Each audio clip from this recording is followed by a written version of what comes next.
I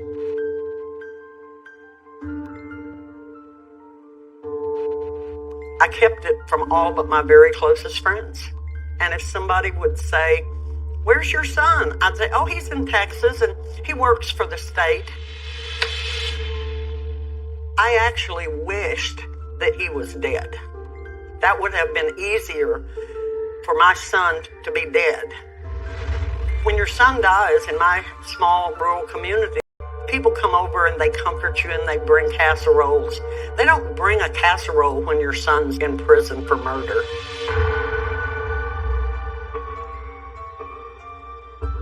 Not quite 15 years ago, I realized that my son was a psychopath and he hates me.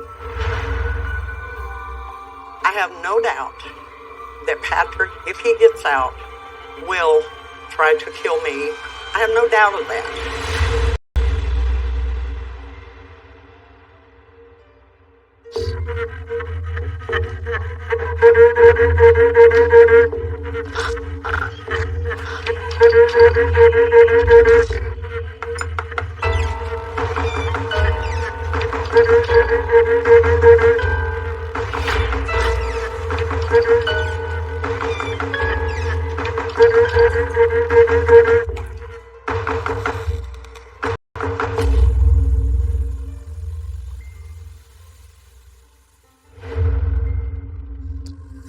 This is my favorite picture of Patrick. I look at this little kid and I think how innocent he was and how much he enjoyed life and how much I enjoyed him. I was a single mom living in Arkansas with my two sons, Clay, who was the older, and Patrick, the younger. We used to call Patrick Little Peter Perfect behind his back. Patrick was the golden child for me because he was never any trouble. And when he began to change, it came out of left field. It shocked me. Is that Patrick? That is Patrick. I couldn't recognize him. It's been 12 years since I've seen Patrick. This is inmate 655687, but he's not recognizable to me as my son.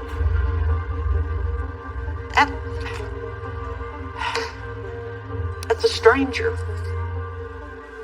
And it's not somebody that I really want to know. Can you show me the picture of Patrick as a baby with the little yellow ball?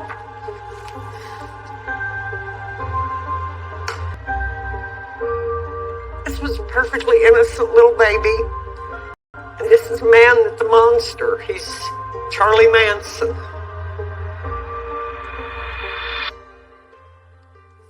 I love that baby, but he's gone.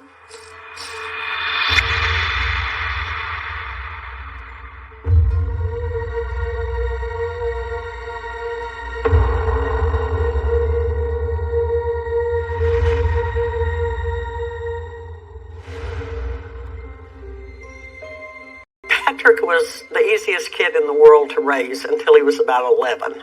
And that was when he started having problems.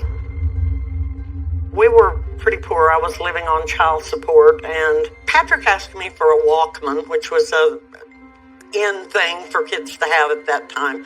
And I told him I couldn't afford it. He seemed like he accepted that. But one day, he came home from school, and he had the Walkman. And I said, "Wow, where did you get that?" And he said, "Oh, I borrowed it from somebody at school." Well, I got a knock on the door. Hello. Hi. Can I help you? I'm sorry to bother you. Are you Patrick's mother? Yes. And there's two parents and a child standing outside. I'm Tim. This is my wife, Betty. And it seems as though Patrick has convinced our son to sell him his Walkman. And they tell me that Patrick had traded the son a $20 bill and a check for the Walkman. He had stolen a check and a $20 bill out of my purse.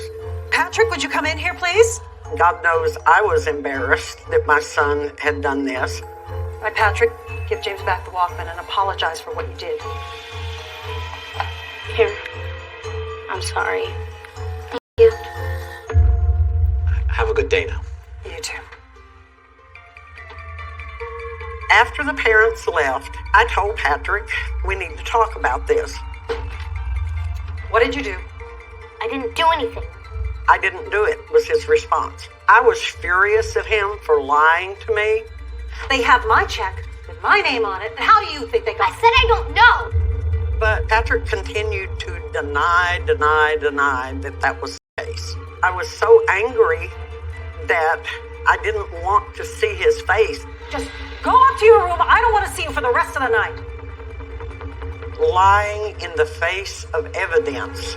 This is a psychopathic trait, but I didn't know it. I just thought it was a kid being stubborn.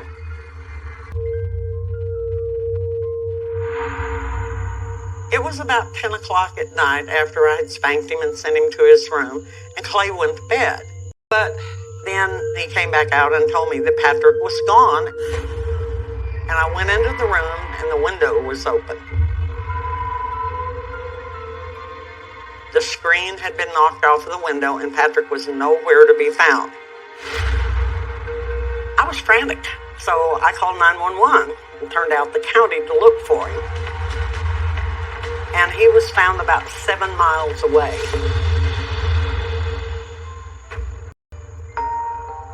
Have a good evening, ma'am.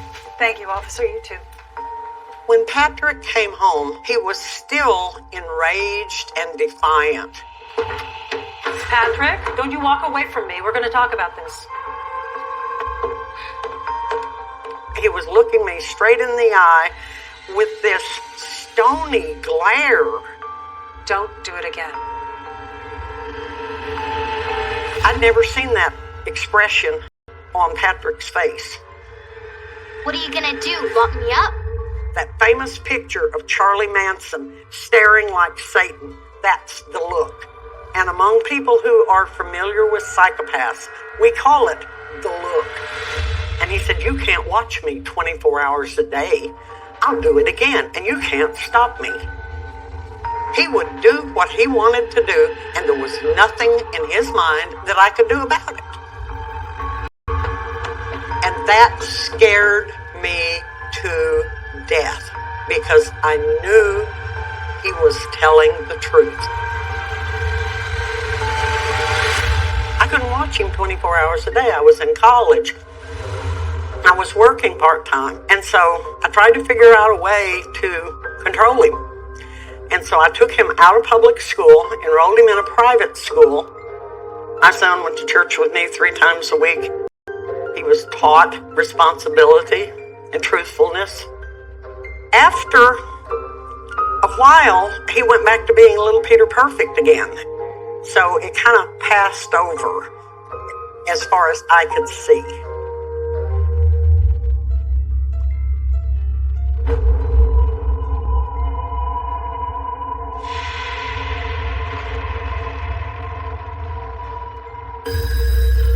When Patrick was about 15, I was working nights in a hospital. And one night I get a call at work from a cop, and he has found Patrick joyriding in the second car that I had. He thought it was funny. He was again defying me. I was scared and frustrated and angry.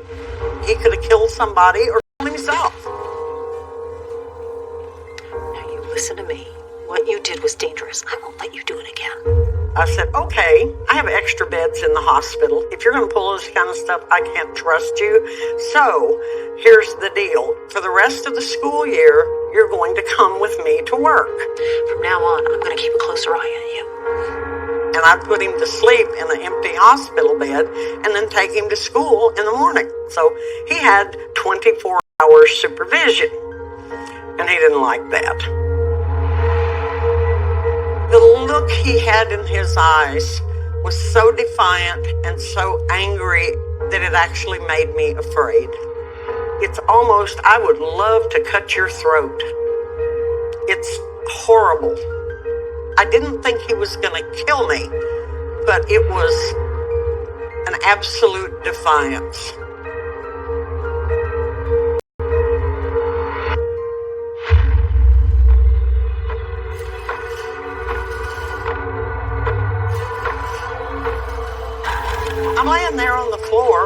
Patrick's just standing over me with this defiant look.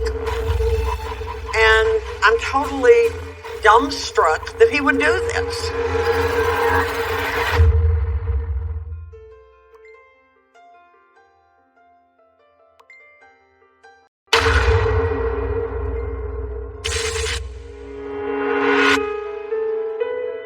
That summer, following the joyriding, I sent him and Clay to my parents. My dad was a school teacher. He was retired. So I wanted him to, over the summer, when I couldn't watch Patrick myself day and night, keep an eye on him. In the fall, Patrick came home.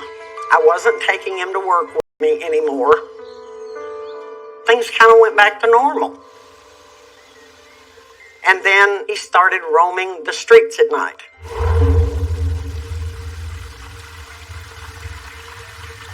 One morning, I got up about 6 o'clock in the morning and I went into the kitchen to make a cup of coffee, and Patrick comes strolling in the back door.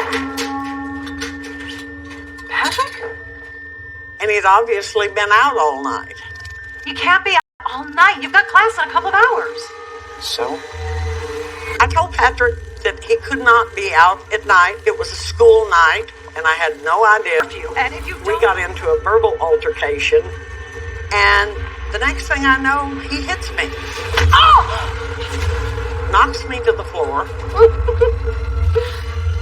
And then he kicks me in the ribs. It was over in 30 seconds.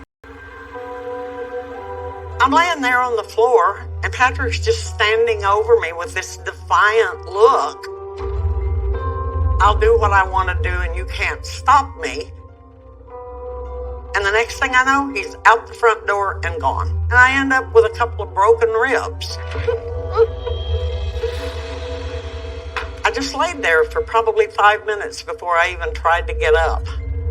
But I didn't even really feel the physical pain. It was emotional pain that my son would hit me and kick me and then just stand there. After I was finally able to get up, I called the police and I turned him in for assault and runaway. I was trying to give Patrick consequences for his behavior. But my mother had taken him in to save him from the cops and getting him in trouble. She's going to take care of him, and he'll be a good boy at her house.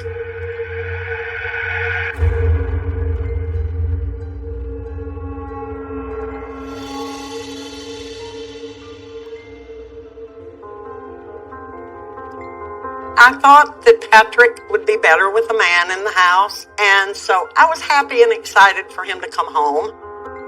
I actually thought things were okay.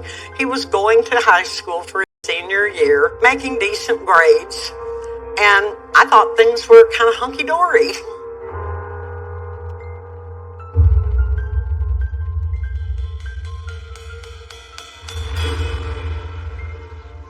About 6 months after we had moved to Florida and things seemed good, I got a knock on the door in the afternoon. And it was the school resource officer who came in and very gently broke to me the news that Patrick had a gun at school in a gray gym bag and had been showing it to other students. Well, Patrick wasn't home, and I immediately looked in the back seat. And sure enough, there was a gun in the gray gym bag.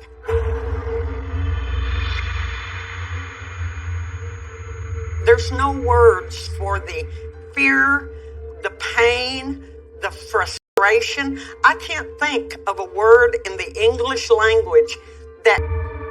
And then Patrick came home. What is this? And he had a kind of a shocked, look on his face. It surprised him that I knew he had the gun. Where did you get it? Why would you bring it to school? He didn't say anything, and I verbally lit into him. Did you hear me? I asked you a question. I don't remember exactly the words I used, but I told him there would be severe consequences, You know what? I am sick of the nonsense. I'm calling the cops. and he took off. He ran. And I'm left standing there with a gun in a gray gym bag. And then I called the police and told them he was a runaway.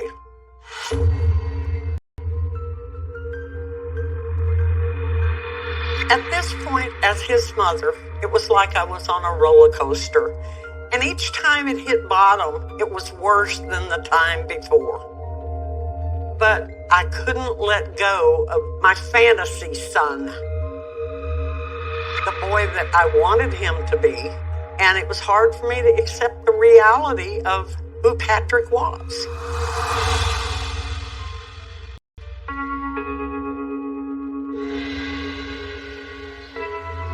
That night, he stole a motorcycle, and 2 days later, the police caught him and called me. And my husband and I went to the police station, and this big old cop brought him down.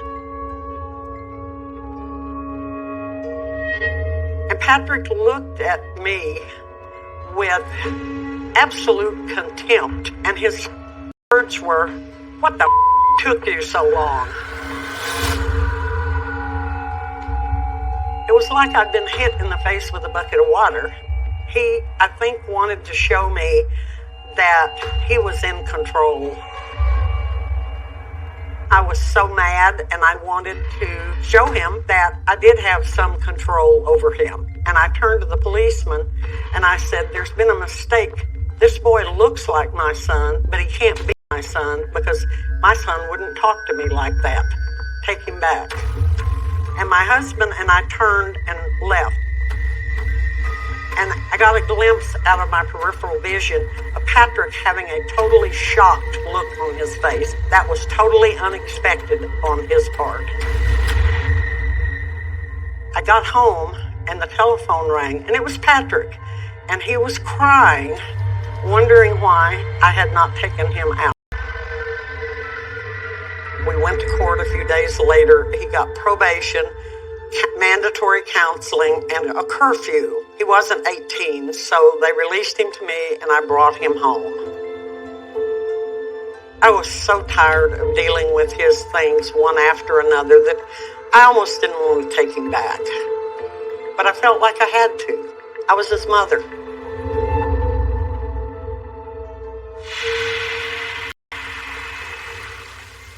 It wasn't very long before he convinced his brother to rent an apartment for the two of them to move into. I knew that nothing good could come out of Patrick getting Clay to rent an apartment for the two of them. I knew that was a total disaster in the happening. Clay, I did my best to talk Clay into renting the apartment. I don't think I like this. Are you sure you want to do it? Don't worry about it, Mom. I can look out for him this way. It's not too late to get your deposit back. But Patrick talked him into it. You know how he is. I'll be fine. I can handle it. And they moved out. I kept saying, "Oh, he's just a teenager and he'll grow up and be okay." I wanted to believe that Patrick would be okay. I stayed in denial.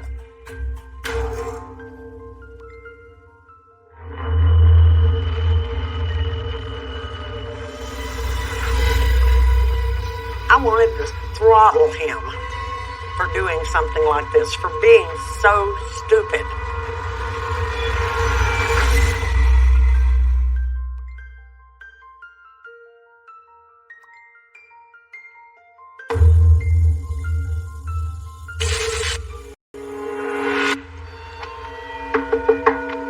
Not long after they moved out, maybe a week, my husband and I went over to their apartment. That's not really a good time. Don't be silly. We're coming in. And I walked in. The whole apartment was covered with computer and TVs and wallets and all kind of merchandise that I knew had to be stolen. And I asked Patrick, where did you get these? Did you steal them? And he said, hey, I don't have a job. I need some way to get money. I have to pay my rent somehow. Unless you're going to pay it for me. And I said, stealing is the way you intend to support yourself? It was like, enough is enough, boy. I'm calling the cops. Come on.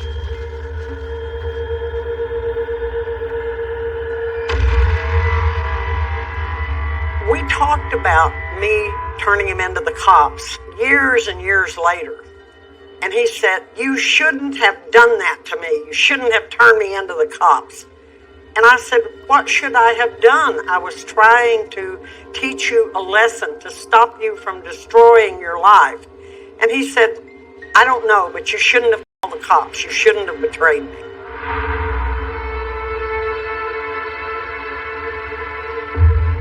Now, this is his second arrest in Florida. But in Florida, unless a juvenile has murdered somebody, they will immediately release them to their parents. No bail, nothing, just release them. So about 2 or 3 days after he came home, I wake up one morning and Patrick's gone. The ankle monitor was laying on the floor. He cut it off. It was kind of like giving me the finger. He was showing me that I couldn't control him. He was going to do what he was going to do. I found out he'd stolen another motorcycle and gone to Texas. I had a sense of urgency. I knew that if he continued to do that when he turned 18, he was going to prison. He's going to have a criminal record. And I only had a few months to get through to him to calm it down. He was on the downhill slope on a bobsled, and I wanted to stop it before he hit a tree.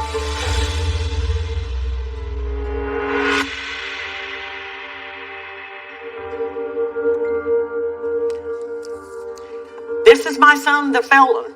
This is his first adult mugshot. I had a fantasy of seeing Patrick graduate from an Ivy League school with a PhD. And what I get is a mugshot. He was arrested for aggravated burglary in Dallas. He stole some computers at gunpoint and tied the people up. He looks kind of like he's surprised that he got caught. He just looks dead. Empty. It's like somebody that's without any emotion. This is no longer my child. You know, this is just some thug.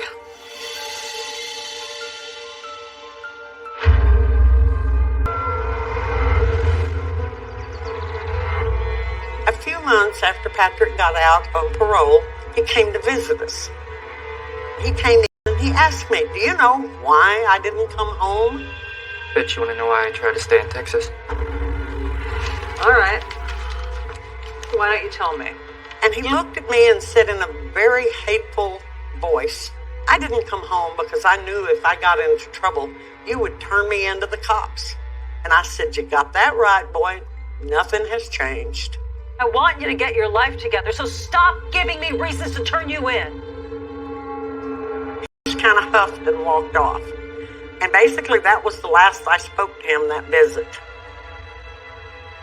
I knew Patrick hated me, and there are no words to describe the feeling of having your child essentially spit in your eye. It knots up in my stomach. It goes up my spine. It comes out as tears. I can't explain the depth of the pain that I felt. And even now, talking about it will bring up fears and tears and pain.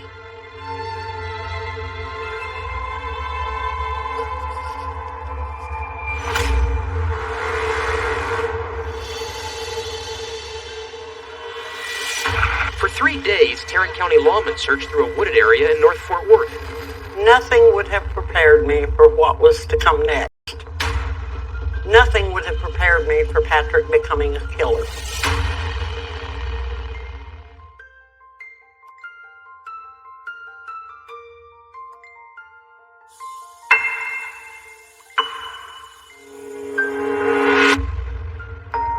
I knew that Patrick had bad behavior and violent behavior, but the only thing I'm afraid of at that point in time is that he's going to do something that is illegal, whether it's rob a liquor store or steal a car, but nothing would have prepared me for Patrick becoming a killer.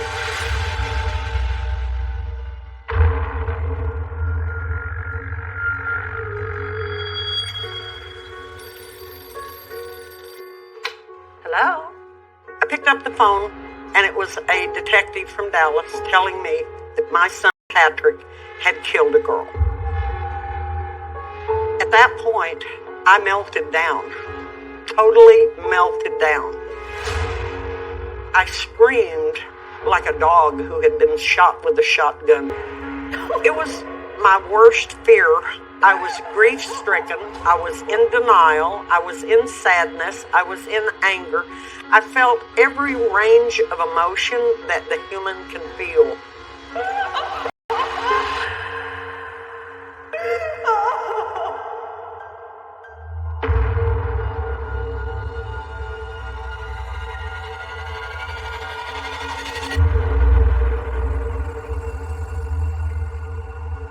For 3 days, Tarrant County lawmen searched through a wooded area in North Fort Worth. They combed hundreds of acres on the ground and in the air, looking for Dallas teenager Jessica Witt. Patrick called me in a few days and told me that he had been arrested for murder, but he wasn't guilty, and that she was a girl that he knew and worked with. He worked in some kind of telemarketing firm with her.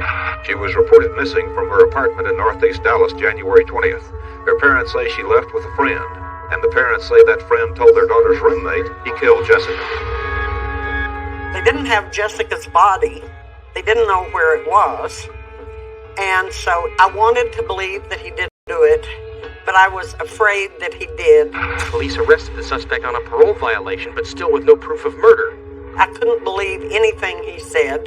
He had lied to me so many times, but I didn't want to believe he was guilty. So it was a yes, no, yes, no, yes, no feeling. And vacillating back and forth between he probably did it to maybe he's innocent.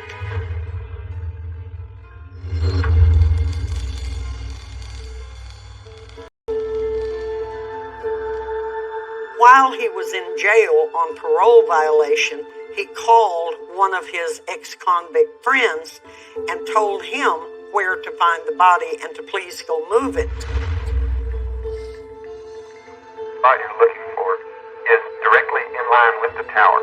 Are you talking about in the open pasture? Yeah. You'll see a grove of trees.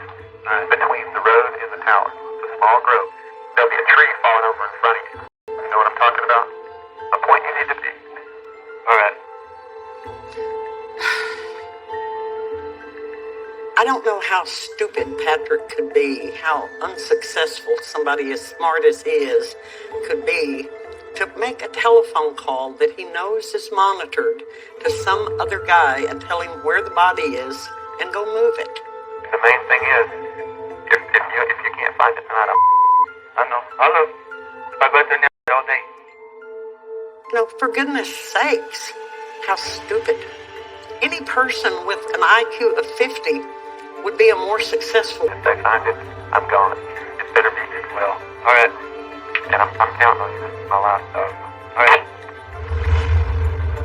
But of course the cops were listening and they went and found the body. He shot her twice in the head. This is Jessica. She was a gorgeous girl. I learned that he had stolen her grandfather's credit card, and she had told her family that he had used the credit card. And that was why he killed Jessica, because she betrayed him. She told about him using her grandfather's credit cards. She didn't realize what she was dealing with Patrick. She had no earthly idea that she was dealing with a man who could put a gun to her head and pull the trigger if she ticked him off. I didn't contact her family for over 20 years because I was so afraid I would hurt them more. When Patrick put a bullet in Jessica's head, he destroyed her family. When he put the second bullet in her head, he destroyed me.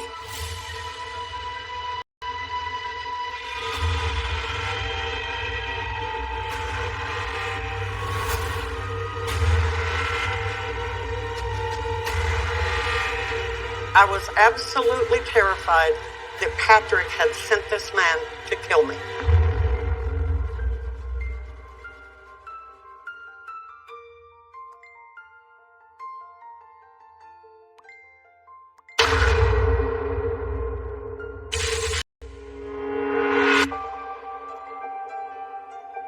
After Patrick was arrested, I went to visit him some. I wrote him every day. I tried to be supportive and hoped that he was innocent. I didn't want to know the truth. The truth was too painful to accept. We really didn't talk about the murder. If we did talk anything about it, it's I'm innocent, Mom, and I'll prove it. I'm innocent. I have an alibi witness. I didn't do it.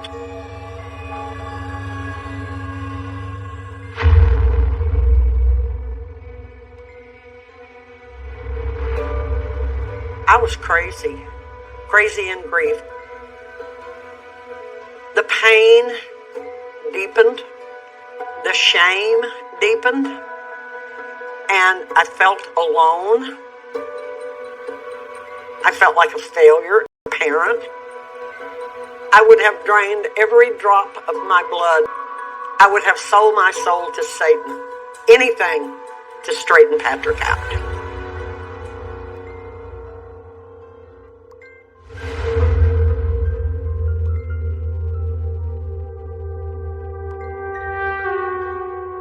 I didn't give up. I didn't give up for over 15 years after he killed Jessica Witt. I had visited Patrick three times a year in prison, and in 2007, I went to visit, and he said, "You wouldn't like me very much if you knew the truth about my crime. It's worse than the cops know." Bet you wouldn't come visit me if you knew what I really did. And I could see that he had no repentance for what he had done. And I asked him, I said, what could be worse than putting 2 bullets in her head? Did you burn her with cigarettes? Did you make her beg for her life? What could have been worse? Patrick, what did you do to that girl? Wouldn't you like to know? He looked me in the eye with that horrible psychopathic stare. He was proud of what he had done, and it stabbed me in the heart. There was no longer any way that I could stay in denial that he was redeemable. I knew that, for lack of a better word, he had turned his life over to Satan. He had a reprobate mind, as the Bible says.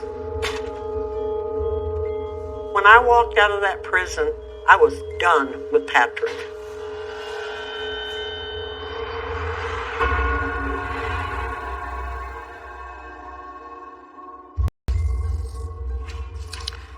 This is a letter from Patrick to me. Ultimately, you did this to me. So while before I was not your enemy at all, I am now. You don't like me, and I didn't and don't like you. Your spite seems to know no bounds, and that's fine because my patience and tenacity knows neither. And I've already told you what the consequences of this would be. I have nothing of value to me left to lose. He's now warning me that, look out, I'm coming for you. He hated me. He wanted me dead. Just like he wanted Jessica dead for betraying him. And I have betrayed him.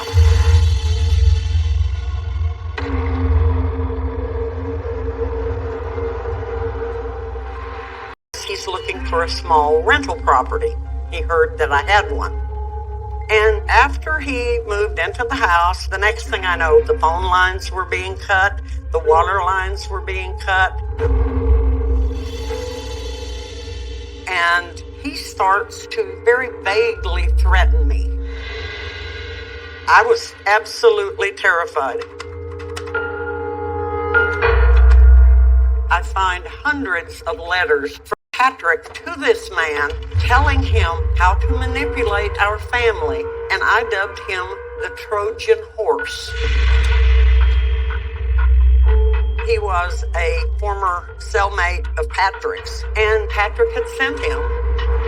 So I went to the local sheriff, and he gets arrested, and he goes to jail. I firmly believe that the man was sent here to kill me. I can't prove that. I believe it.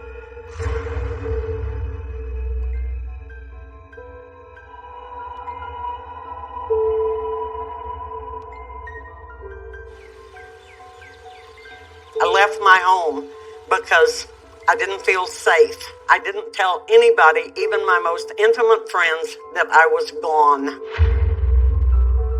At this point in time in my life, I know that if Patrick can find somebody else to come to kill me, he will. That's my fear. I have a gun on every flat surface in my house. I have a 17-camera security system on my house. My son Clay lives in hiding, and I try not to live in terror, but to live in caution, because I don't want to die.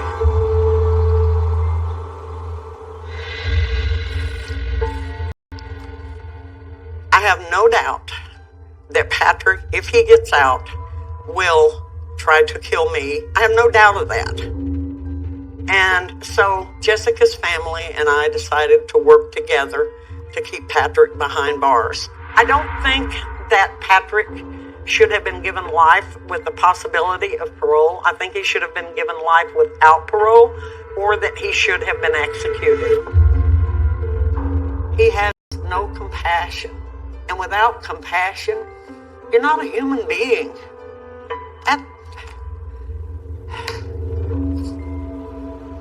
But I have managed to compartmentalize it and accept that the man in Texas is not my golden child. The little boy, he was so cute and so loved and so wonderful. My son's dead. My little Patrick, my little Peter Perfect, is dead. And the man in Texas is a stranger. I don't know him. All I know is he is a psychopath and he hates me. He wants to hurt me. But he's not my son. My son is dead and buried.